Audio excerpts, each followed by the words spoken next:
to inculcate trade between the members to a greater GVS scheme between these countries? What other measures can be taken to inculcate greater economy between these?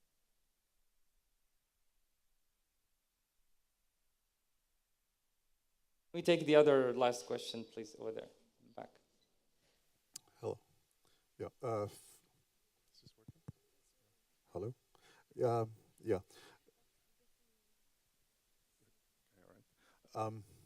Fawzi Rihan, I'm with the Governance Platform.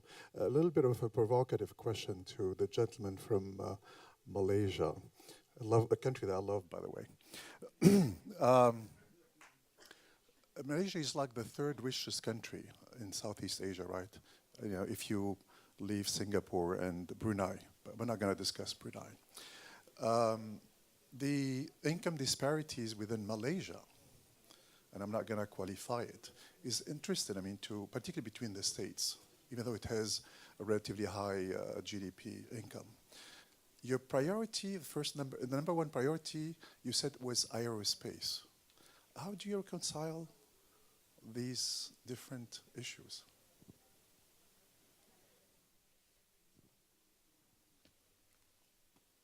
I answer?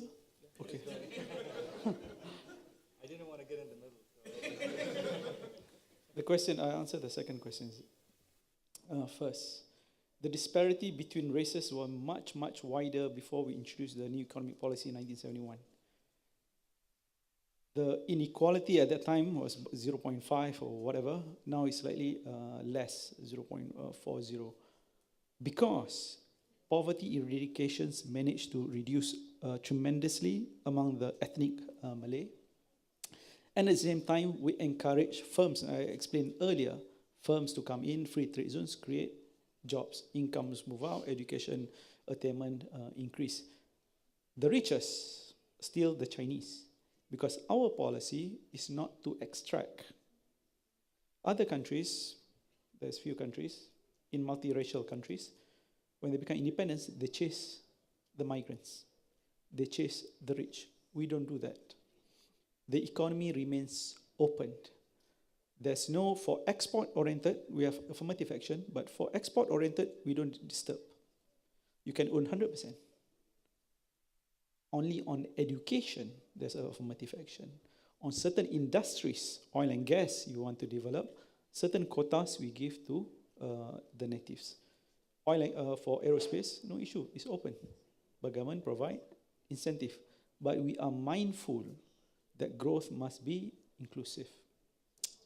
Your question on, I hope I answer your question.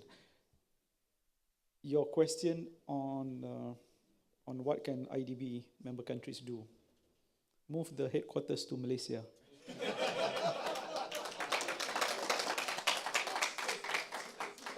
With that, I would like to thank all the all the panelists for their contributions, and thank you all for your attention and focus.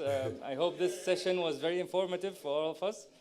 Thank you very much. Well, by the way, I'm sure everybody here knows what is called the Chatham House rule. So the last idea of moving the headquarters remains a Chatham House. It doesn't go out. Anyway, thank you very much for being here. I think it has been a great and fantastic discussion. I learned a lot. At the beginning, I was wondering whether economists can explain the modern world. But I think now you can agree that economists can do that. Can we please give a loud applause to our panelists? Patience, patience, patience. Don't go out yet, please. Give me 1 minute, not more. This event, I always like to celebrate the soldiers behind the scene, the people who work hard to make sure that we enjoyed this event. I met two twin brothers in the car on our way to Marrakech. One is called Khalid, and another is called Anas. Can you stand up? And Rania, Muhammed, can you please give them...